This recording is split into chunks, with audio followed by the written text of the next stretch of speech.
Hello and welcome to Lost Love Chronicles. Dear listeners, before we get started, drop a quick hi in the comments and let us know where you're tuning in from. Also, if you have any suggestions for us to make the channel better, please let us know. Now let's start with the story. My name is Liam Miles. I'm 40 years old, living in Seattle, Washington. I'm the Chief Financial Officer of Miles Industries, the corporation my father, Gavin Miles, built from nothing. That title, it sounds powerful, prestigious even.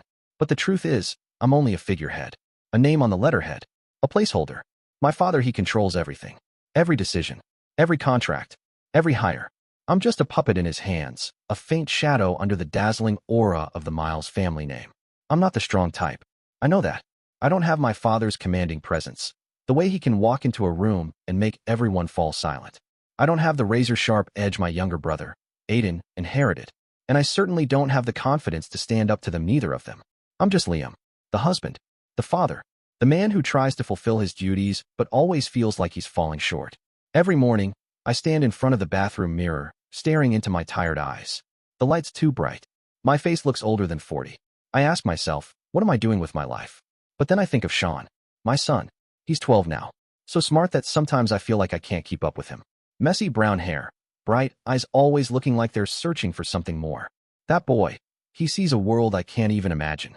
A world of circuits and coding and dreams that go beyond the cold concrete of boardrooms and factories. Last year, he entered the school's robotics competition.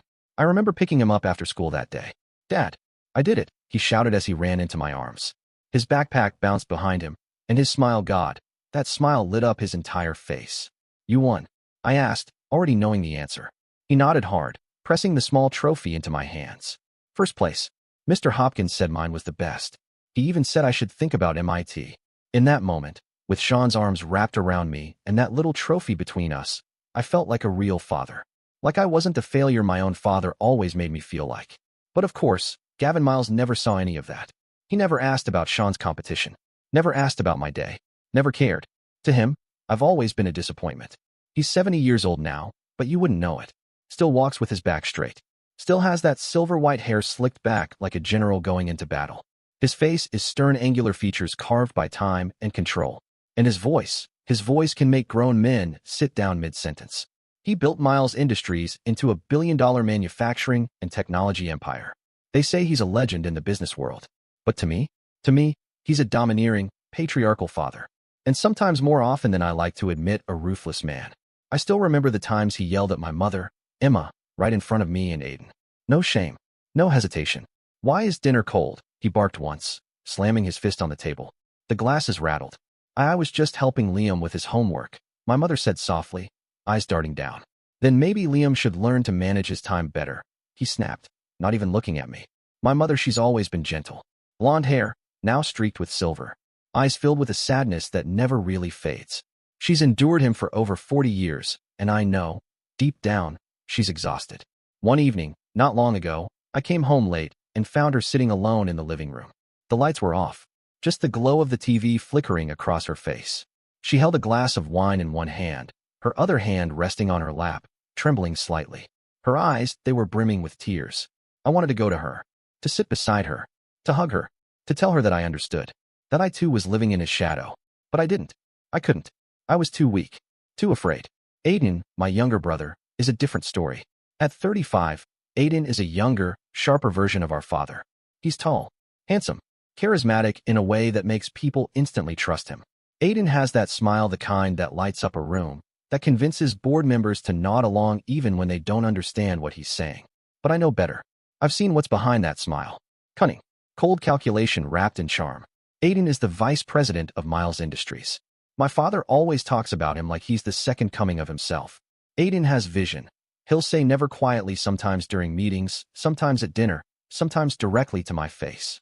"And you, Liam," my father once said during a quarterly review meeting, his voice echoing in the polished glass conference room.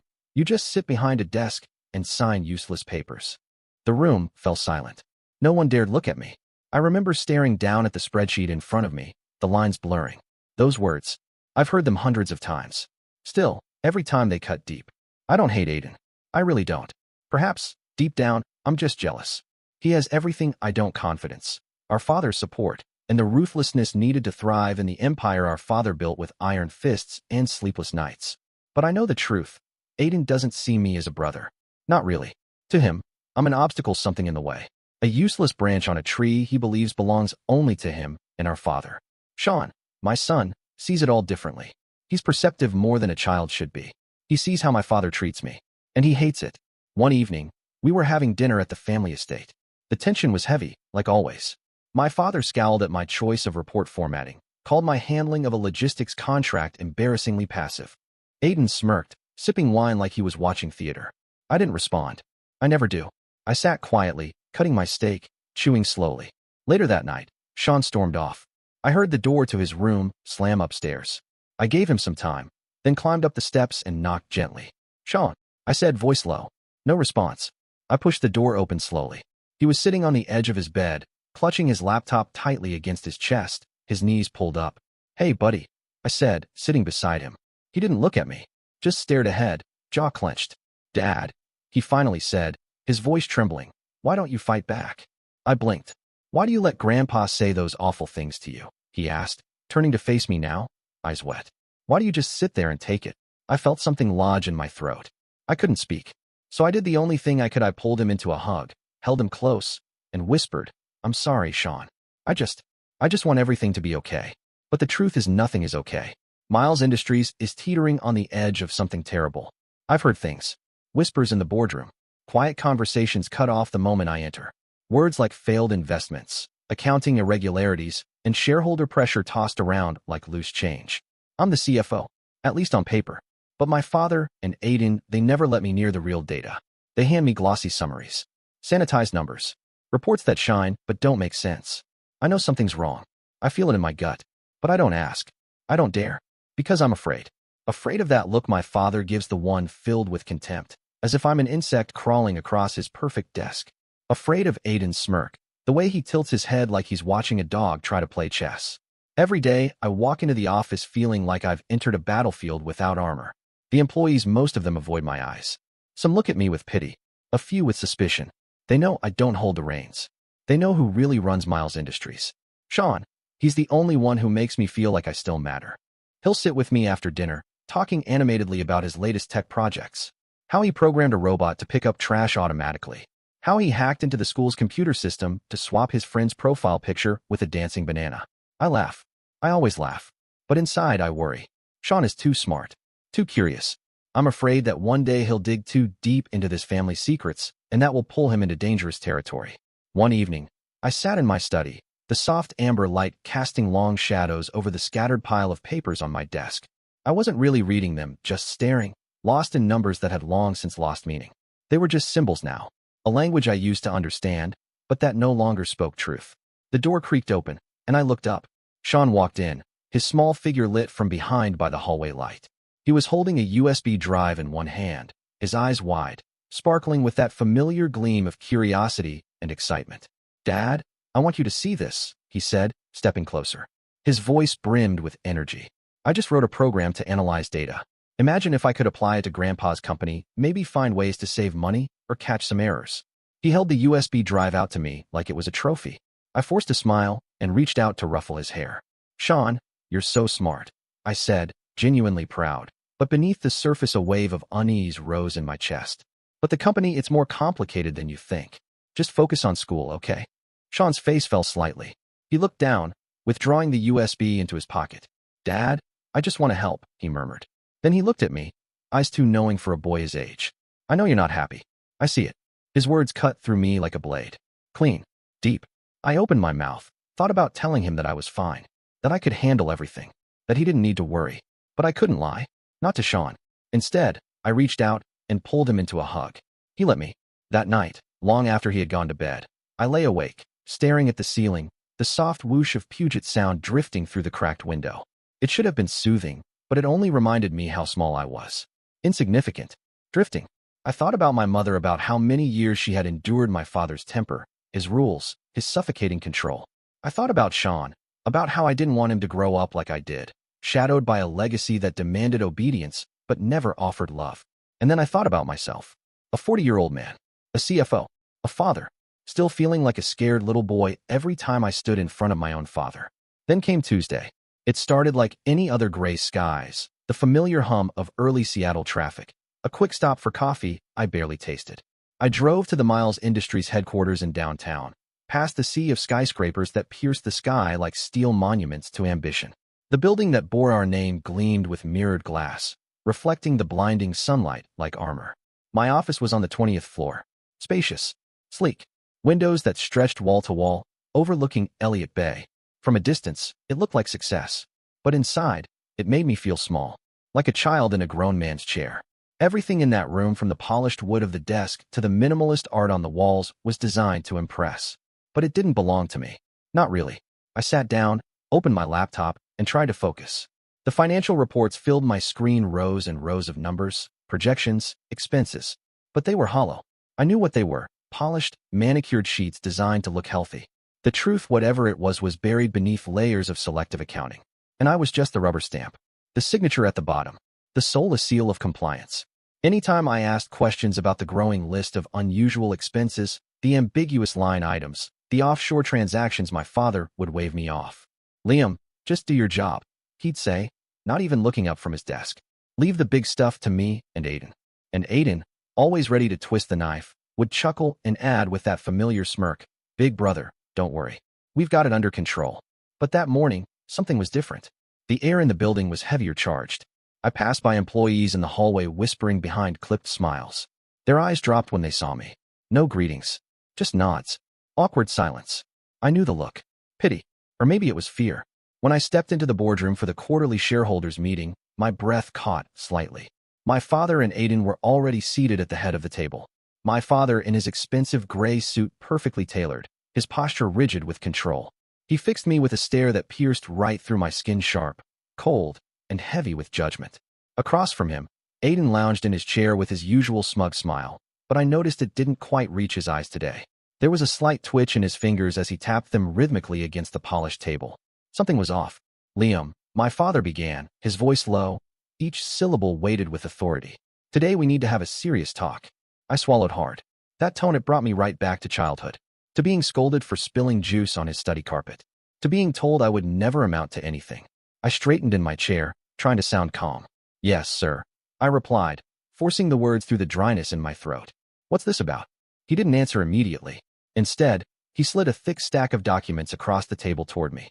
The pages landed in front of me with a dull thud that somehow echoed in the stillness of the boardroom. "Open it and see," he said, his voice colder than the wind off Elliott Bay in December. My hands trembled as I picked up the packet. It was a financial report, but not like the ones I usually received. No polished summaries or colorful graphs. This one was raw, brutal. The numbers were underlined in bold red ink. Expenses with vague descriptions. Transfers to accounts I didn't recognize. Dozens of handwritten notes in the margins, pointing out inconsistencies and questionable line items. And at the bottom of every page, my signature. The one I had scribbled hundreds of times over the years, often without reading the documents in full. Because my father always told me no, ordered me just sign, "Liam. Don't waste time." My voice cracked. "What is this?" My father leaned forward, his eyes like ice. "This," he said slowly, "is proof that you've embezzled $10 million from Miles Industries." The air rushed out of the room. My heart pounded against my ribs like it wanted to escape. I could hear the blood in my ears, loud and relentless.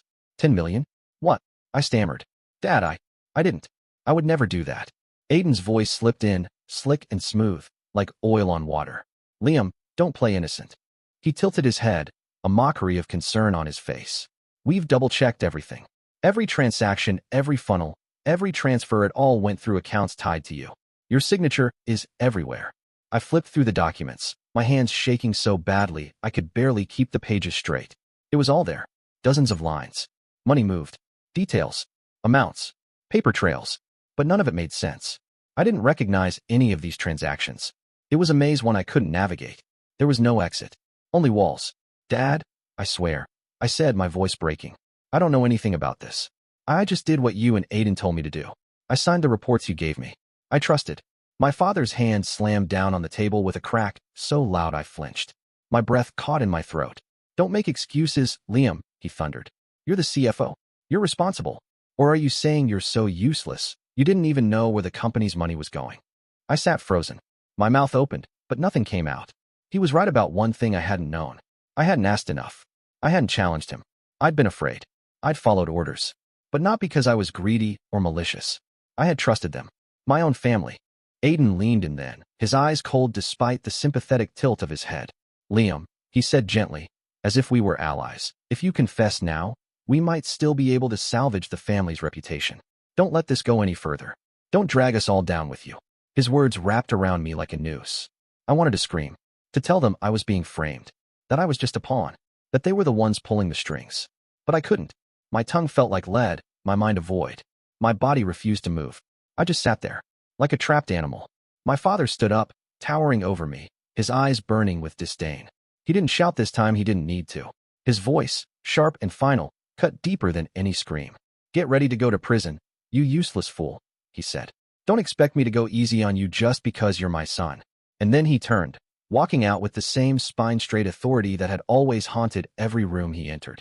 Aiden followed behind him, cool and composed, casting me one final glance. Not pity, not anger, satisfaction. I sat there, still, hands trembling, clutching the stack of documents like they were about to disappear. My stomach churned, my chest tight. My mind screamed for clarity, for something I could latch onto, but there was nothing. No evidence. No support. Just ink on paper and a noose tightening around my name. They had orchestrated it. All of it. I knew it with every part of me. My father and Aiden wanted me out of the way. Maybe to protect Miles Industries. Maybe just to protect themselves. Either way, I was the sacrifice. The scapegoat. I don't remember the drive home. I must have taken I-5, but the lights of the city blurred into meaningless color.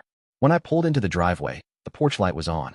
Our house, my house, once a place of refuge, now looked unfamiliar. Cold. Inside, Celia was in the kitchen. She had her sleeves rolled up, chopping onions, humming faintly to herself.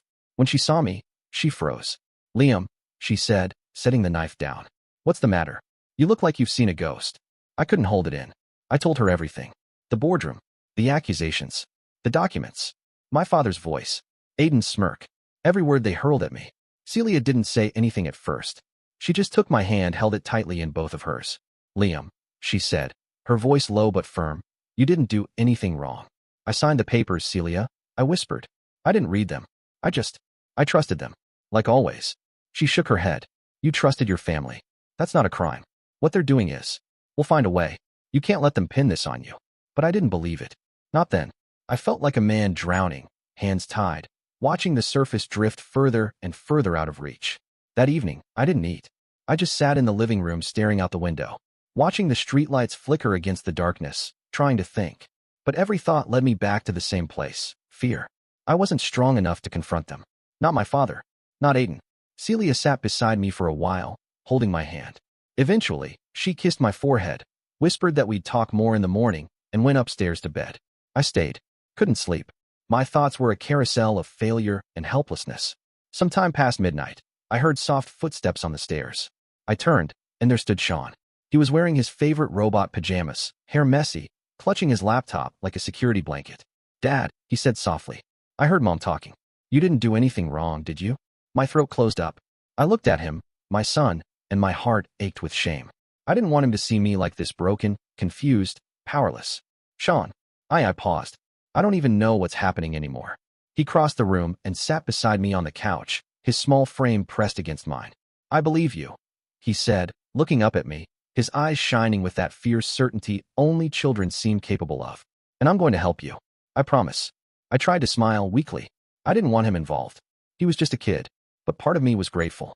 Because in that moment, with my world unraveling, my 12-year-old son had more strength than I did. The next day, my phone rang. It was my mother. Liam, she whispered, her voice shaking. You need to be careful.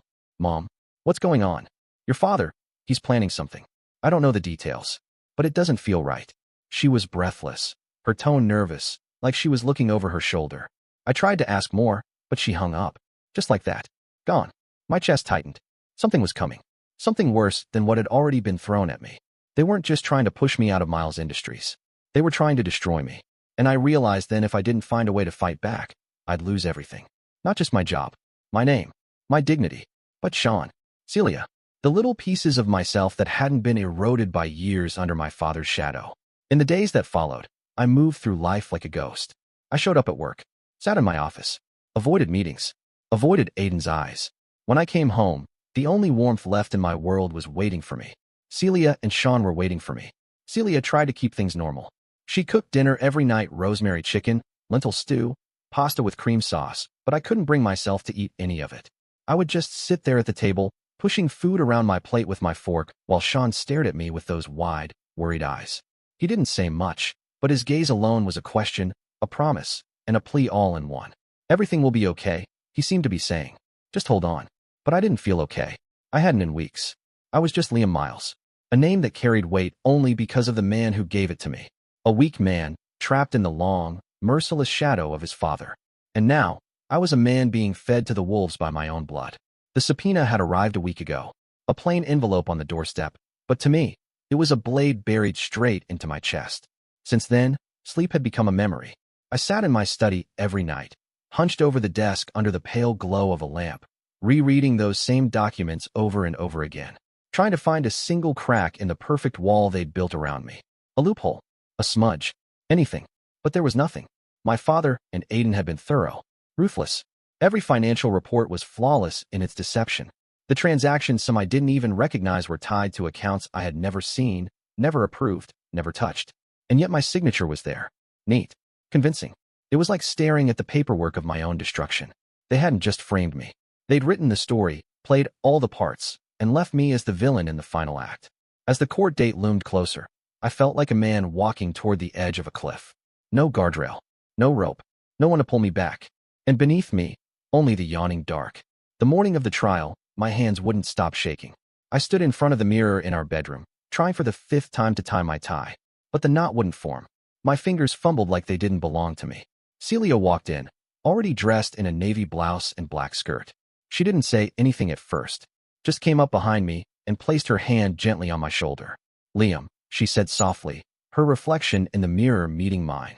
You'll get through this. I tried to smile, but it didn't reach my eyes. I didn't want her to see how scared I was. How broken. I cleared my throat, voice hoarse. I don't know what happens after today. She tightened her grip on my shoulder. Whatever happens, we face it together. The federal courthouse in downtown Seattle stood like a fortress of judgment. Towering stone, iron railings. As I stepped through the front doors, the cold air inside hit me like a wall. My breath caught.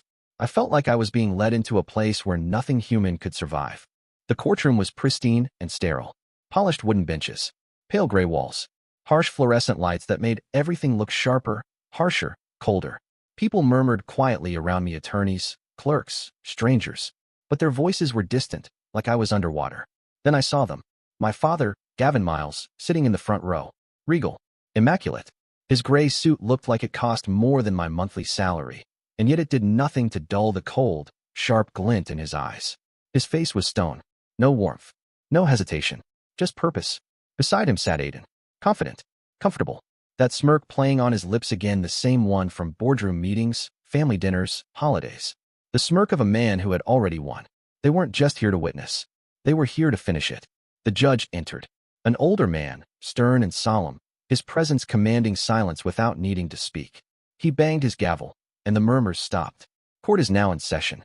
The prosecution, my father's lawyers, stood. There were 3 of them, all sharply dressed and smooth-spoken. The lead attorney, a man named Rourke, stepped forward. He had a practiced, effortless charm, but his eyes were as dead as glass. Your Honor, he began, turning to face the bench. We are here today to present clear and compelling evidence that Mr. Liam Miles, acting as Chief Financial Officer of Miles Industries, has committed multiple counts of corporate fraud and embezzlement. He paused, then gestured toward the table in front of him where thick folders and binders were stacked in neat, ominous piles. These documents show a calculated, deliberate siphoning of company funds totaling $10 million routed through a series of foreign accounts, each transaction authorized by Mr. Miles's own signature. I sat motionless, my throat dry, hands clenched in my lap. My name echoed in that courtroom like a curse. Liam Miles, Rourke said again, his voice as smooth as a snake's, has embezzled $10 million from company funds, causing severe damage to Miles Industries and its shareholders. I sat beside my lawyer, an old college friend, Marco Hanley, who had taken on my case more out of loyalty than confidence. He wasn't a high-powered defense attorney. He didn't drive a Mercedes or wear tailored Italian suits. But he believed me. That counted for something. Still, As he stood and tried to cast doubt on the prosecution's documents, I could see the weight of the battle he was fighting. Every objection he raised was swatted away. Every attempt to challenge the source of the documents was drowned under the avalanche of evidence my father's legal team presented. They had resources we couldn't match: analysts, experts, polished witnesses. It wasn't a fight. It was an execution. Then they called Aiden to the stand. He walked up like he owned the courtroom, calm, polished, charming in that infuriating way of his. Dressed in a tailored navy suit, his blonde hair perfectly styled, he looked like the picture of corporate integrity. The jury leaned in as he spoke. My brother, Aiden began, his tone practiced and soft, has always struggled with the weight of responsibility. I'm deeply sorry to say this. He paused for effect, lowering his eyes as if the words wounded him. But Liam betrayed our family and the company. He siphoned funds, falsified records, and used Miles Industries as his personal piggy bank. It was a masterpiece of performance. A knife in the heart delivered with a gentle smile. And it worked. I could feel the courtroom turning against me. Jurors averted their eyes. Some scribbled notes. My father watched from the front row, arms crossed, jaw set. When our eyes met, I saw it clearly. You deserve this, Liam. You've always been a failure. I wanted to scream. I wanted to rise to my feet and shout the truth. That I had only ever done what they told me. That I had trusted the wrong people. But I couldn't. My voice was buried beneath the weight of shame and disbelief. I lowered my head. The room felt smaller, the air thinner. My breathing grew shallow, like I was underwater and sinking fast. Marco placed a hand on my arm and leaned in. I'm going to call you to the stand, he said quietly. You have to speak. It's your only chance. I nodded, though I wasn't sure I could even form a sentence. My whole body felt like it was made of stone. Then, Your Honor, I have evidence. The voice rang out like a thunderclap through the courtroom. My head snapped up. There, at the back of the room, standing tall in his wrinkled school uniform and scuffed sneakers, was Sean, my son. Celia stood beside him, panic etched across her face as she tried to pull him back. But Sean stood his ground, eyes blazing with fire I had never seen before. I'm Sean Miles, he said, loud and clear. Liam Miles's son. And I have evidence proving my dad is innocent. The room exploded. Gasps. Murmurs. Chairs scraped against the floor. People craned their necks to get a better look. My father leapt to his feet. What is this kid doing here? He roared, face crimson with rage. This is no place for children. Aiden looked less composed than usual. His smug expression faltered. I saw something unfamiliar in his eyes panic. The judge slammed his gavel. Order. Order in the courtroom. He looked at Sean, frowning, then spoke with a voice that was stern, but not unkind. Young man, you say you have evidence? Explain yourself. Sean nodded and stepped forward, gripping a small USB drive tightly in his hand. I have video footage and documents, he said, proving that my grandfather, Gavin Miles, and my uncle Aiden set my dad up to take the blame. I felt all the blood drain from my face. Sean, I breathed, trying to rise from my seat. But Marco gripped my arm. Let him speak, he whispered. Celia looked at me from across the room, terror in her eyes. But she didn't stop Sean. None of us could. He was already in motion, already standing in front of the court like he was meant to be there. And as I watched him, his back straight, his chin lifted, his hand still gripping the USB like a sword, I realized something. Sean wasn't just a curious boy with a love for technology. He was brave, braver than I had ever been. Sean cleared his throat and began to speak. I love technology, and I mess around with it sometimes, he said. His eyes scanned the courtroom. The moment Sean spoke, the entire courtroom seemed to hold its breath. A few months ago, he said, I secretly installed a mini camera in my grandfather's home office. I didn't mean any harm, I just wanted to see how he worked, thinking maybe I could learn something from him. I stared at him, wide-eyed. My pulse thundered in my ears. I had no idea he'd done any of this. The room was silent, every eye fixed on my son. My father's jaw tightened. His fists clenched at his sides. Aiden, beside him, had started tapping his fingers on the arm of his chair, a nervous tic he'd had since we were kids. The only time he ever did that was when he wasn't in control. Sean's voice was calm, steady. Last week, he continued, I reviewed the footage from the camera. I overheard a conversation between my grandfather and Uncle Aiden. They talked about framing my dad, saying he was the scapegoat to save the company from an investigation. He held up the USB drive. His hand didn't even shake. I saved that footage here. My heart pounded. The room was still, as if the walls themselves were listening. But Sean wasn't finished. I also found important documents, he added. His voice brimmed with quiet confidence, like he was doing something he knew had to be done, no matter the cost. One day when Grandpa wasn't home, I sneaked into his office. I knew he had security on his computer, but I hacked into it. He paused, just for a second, long enough for every adult in the room to register what he had just confessed to. I learned how to crack passwords from the robotics club. I couldn't move, couldn't breathe. My 12-year-old son had broken into my father's computer. He had gone behind enemy lines alone and pulled out the truth. Something I hadn't been able to do. Something I had been too broken, too scared to even attempt. I found emails and internal accounting files, he said. They proved that Grandpa and Uncle Aiden falsified the books to frame my dad. A wave of murmurs swept through the courtroom. The gallery stirred. People whispered to one another. The judge leaned forward slightly. The bailiff's hand hovered near the gavel. My father bolted upright, red-faced and furious. "This kid is lying," he shouted. "He's just a child. How could he possibly hack my computer?" But the judge held up a hand, calm but firm. "Mr. Miles, please sit down." Sean walked to the clerk and handed over the USB drive. My fingers gripped the edge of the table so tightly.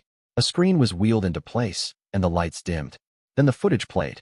My father's voice boomed from the speakers, cold and deliberate. "Pin it all on Liam. He's useless. Let him take the fall for us. I told the accounting team to manipulate the numbers.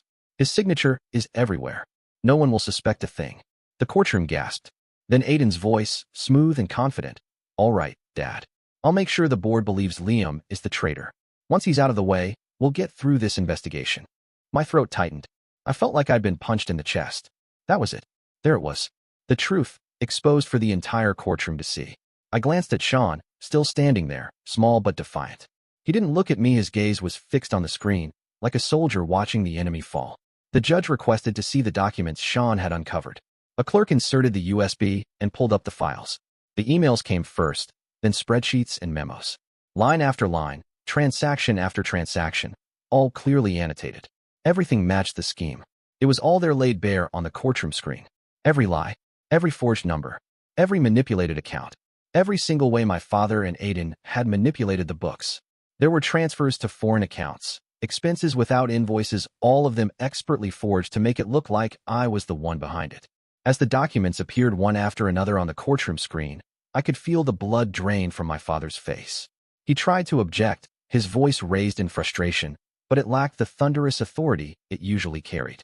He was unraveling. Aiden just sat there, silent, his smirk gone, his face pale. The judge called for a recess to verify the legality of the evidence. I exhaled, the tension in my chest loosening, if only slightly. My body moved on instinct as I found Sean and pulled him into a corner of the hallway, away from everyone.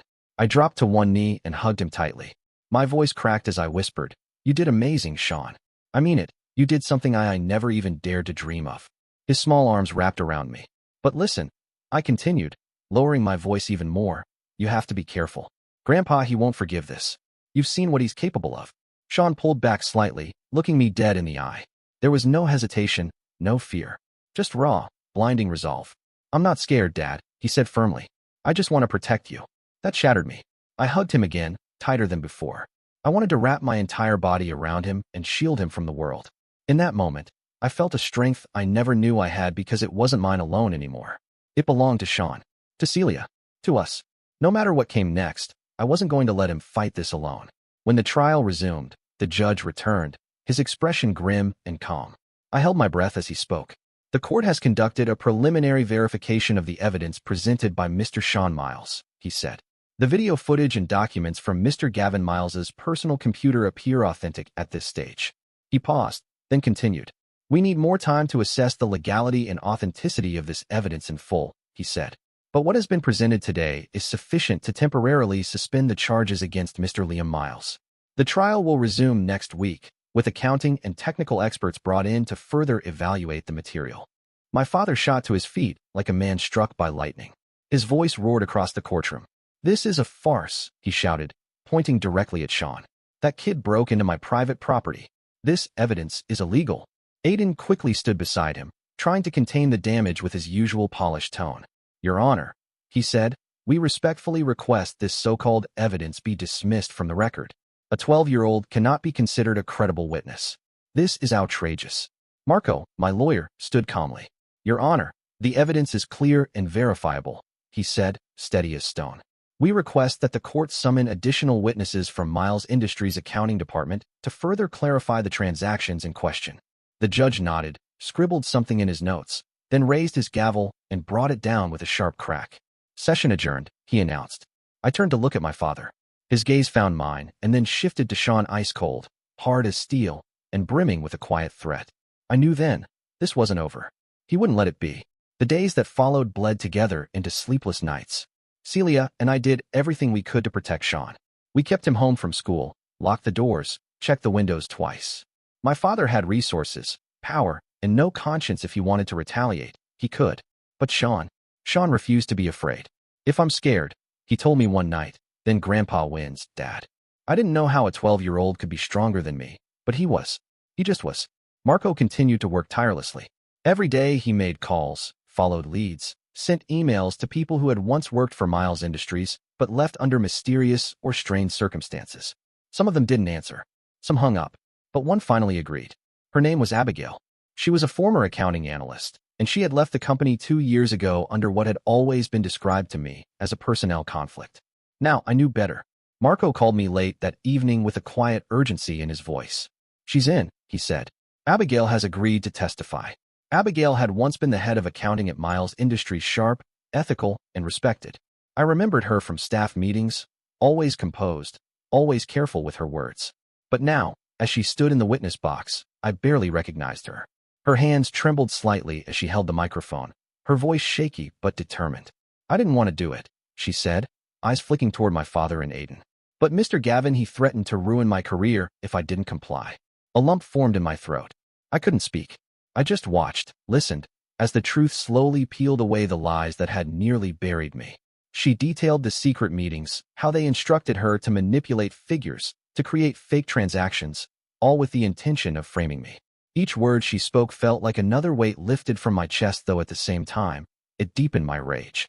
Not just for what they did to me, but for dragging innocent people like Abigail into it. Marco wasted no time. He brought in the technical experts he'd hired to verify the files Sean had retrieved. They explained how the accounting documents had been altered, falsified timestamps, edited metadata. One of them even pulled up a side-by-side analysis showing how the originals differed from the doctored versions. Then came the footage. The team confirmed that Sean's mini-camera footage hadn't been tampered with in any way. The timestamps matched. The audio was unedited. My father's voice, the cold ruthlessness in it was exactly as Sean had captured. Each frame was a nail in the coffin they'd built for me, and that we were now dismantling, piece by piece. But still, I couldn't relax. My father had power, deep roots, a reach far longer than anything I could fathom. He could twist things, bury things, make people disappear. And when the next trial session arrived, just a week later, that fear became flesh. He and Aiden had brought in a new legal team. Not just any firm, this one was led by a man known for flipping unwinnable cases on their heads. He was slick, dressed like a senator, and had the courtroom hanging on every perfectly enunciated word. They didn't waste time. They attacked Sean's evidence with everything they had. His actions were illegal, my father's new lawyer said, his tone oozing condescension. Installing a hidden camera and hacking into a personal computer. This violates several privacy statutes. He turned, deliberately locking eyes with the jury. And let's not forget, this witness is 12 years old. A child, easily manipulated, possibly by the defendant himself, Mr. Liam Miles. My fists curled under the table. My jaw clenched so tight I thought it might snap. But I said nothing.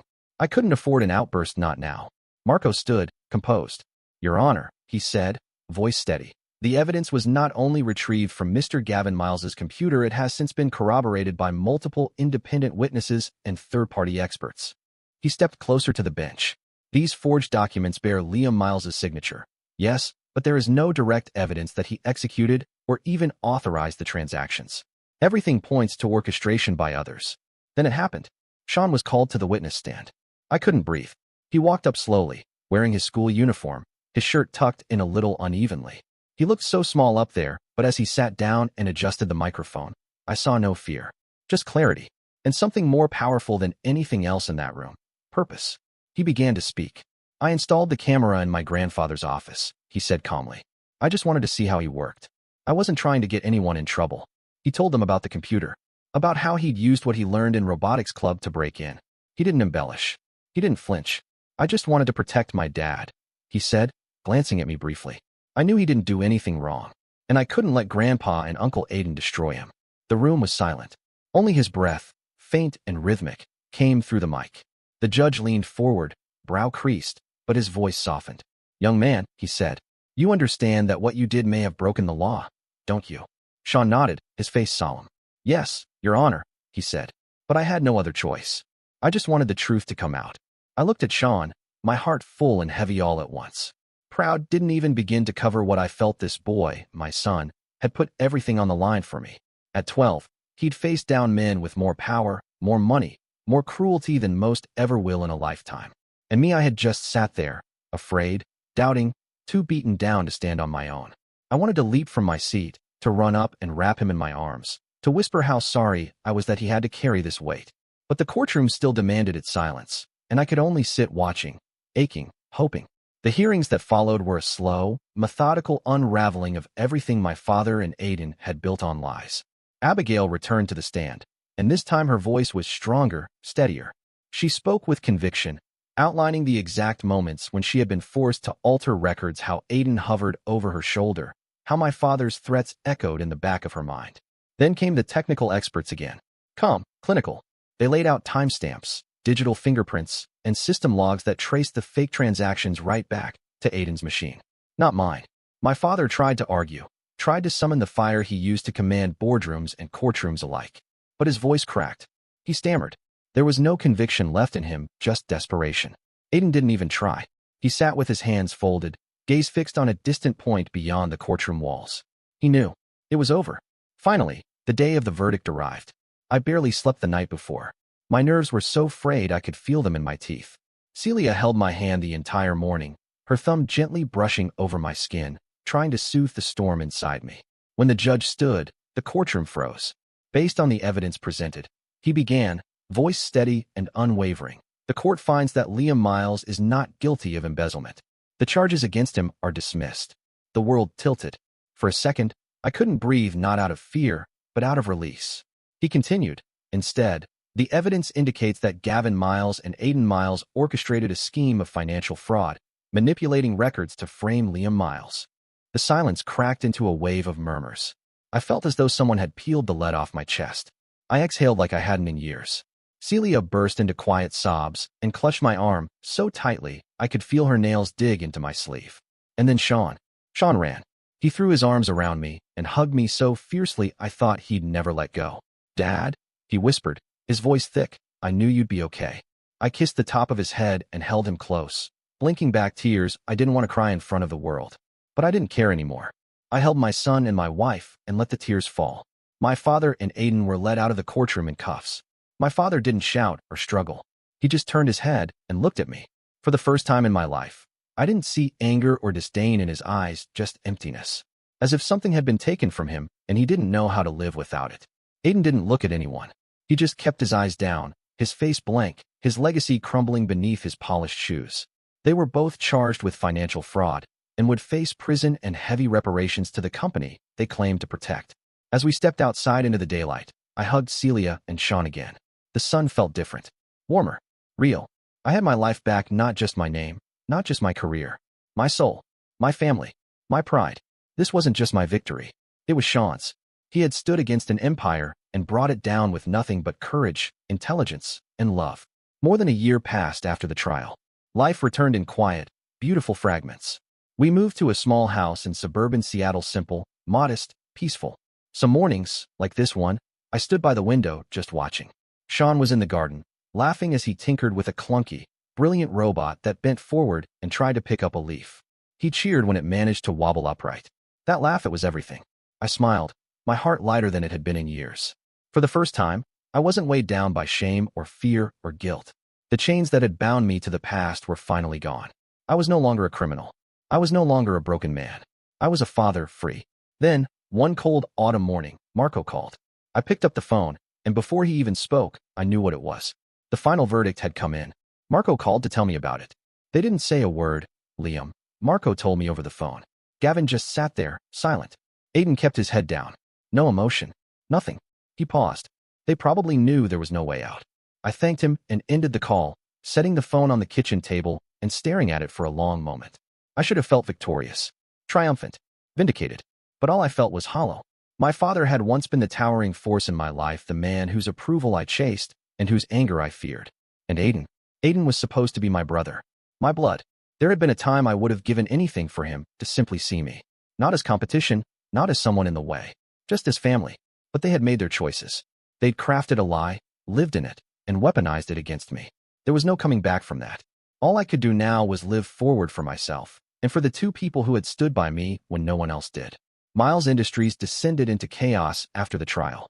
Investors pulled back, shareholders panicked, and the board scrambled to patch what was left of the company's image. They called me in within days of the final verdict. Liam, one of the directors, said, "You've shown integrity under fire. The company needs someone like you. We want you to lead us through this." They offered me the chairmanship. I listened. I nodded. I thanked them. But the moment I stepped into my old office, I couldn't breathe. The floor-to-ceiling glass, the smell of polished wood, the echo of my father's footsteps down the corridor, everything about it felt like a cage. I wasn't that man. I didn't want to be that man. Every meeting felt like a ghost whispering in my ear. Every glance from the boardroom table a reminder of all the years I'd spent living in Gavin Miles's shadow. One evening, after Sean had finished his homework and Celia had finished washing the dishes, I gathered the courage I'd been waiting on. We sat in the living room, the soft hum of the heater in the background, Sean curled up with his laptop, Celia next to me on the couch. "I want to resign," I said quietly. Celia looked up, surprised but calm. "Liam, I've been thinking about it for a while," I continued, steadying my voice. "I'm not built for corporate war zones. I don't want the meetings, the backroom politics, the endless stress. I want something real, something mine. No more boardrooms or quarterly projections." Celia reached for my hand, her eyes holding mine. "What do you want to do, Liam?" I smiled, and for a second, it felt like I was 20 again, back before my father had buried all my dreams under his expectations. "I want to open a small restaurant," I said. "Something cozy. I love cooking, Celia. Always have. It's the one place I feel like myself. Ever since I was a kid, I wanted to be in the kitchen, mixing flavors, trying recipes, watching people smile after that first bite." I laughed softly, remembering. "But Dad always said a man should aim higher. That kitchens were for workers, not leaders. That dreams were distractions." Sean perked up, pulling his headphones down. "Wait, pizza?" he asked, eyes lighting up. "You're gonna make pizza?" I grinned. "Not just pizza. Pasta. Stews. Maybe that roasted lamb you love so much." Sean hooped and threw his arms in the air. "Dad, that's awesome. I'll be your taste tester." His laughter was so pure, it cracked something in me in a good way. Celia squeezed my hand and leaned her head on my shoulder. "If that's what you want," she said softly, "I'm with you. Always." I resigned a week later. The board tried to convince me to stay.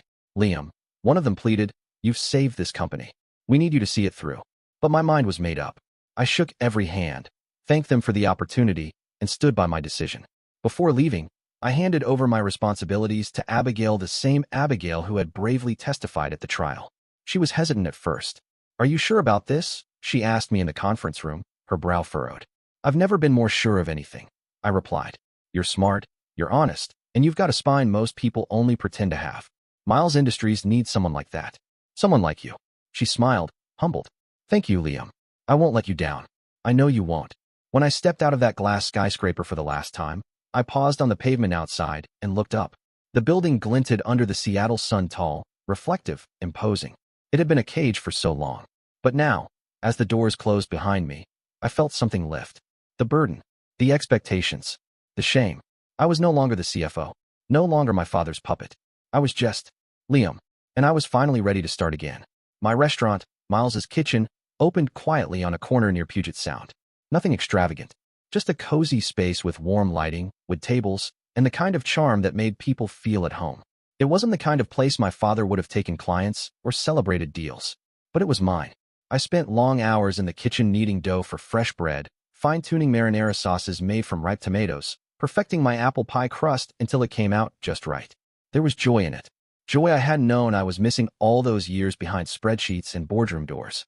The first customers were friends, a few old colleagues.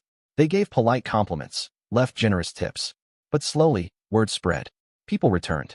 Strangers came in, sat down, smiled after the first bite.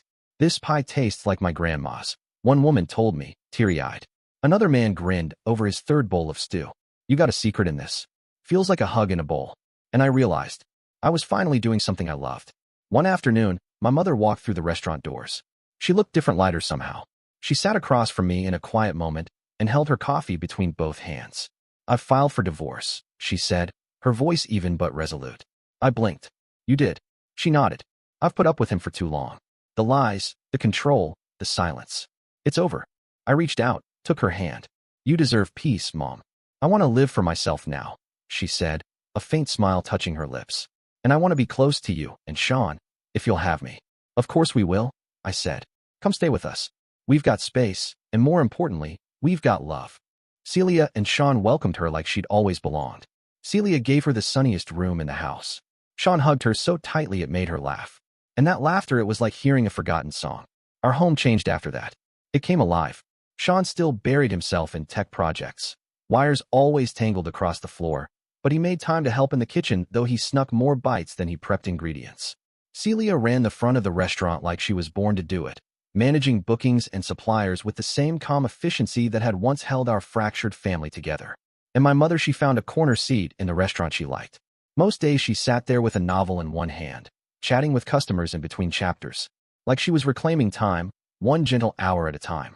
There were no more meetings, no more shadows of men who once ruled over us. Just the clatter of dishes, the scent of rosemary and garlic, the laughter of family echoing through a space filled with warmth. We were no longer under pressure, no longer under contemptuous glares or silencing commands. We were just a family, living simply and happily. One evening after the restaurant had closed, I stepped out onto the small balcony just above the kitchen. The city was quiet. Seattle's usual hum softened into a gentle hush. The breeze was cool, crisp with salt, and the waters of Puget Sound shimmered under the moonlight like a silver curtain. I leaned on the railing, letting the moment settle in my bones.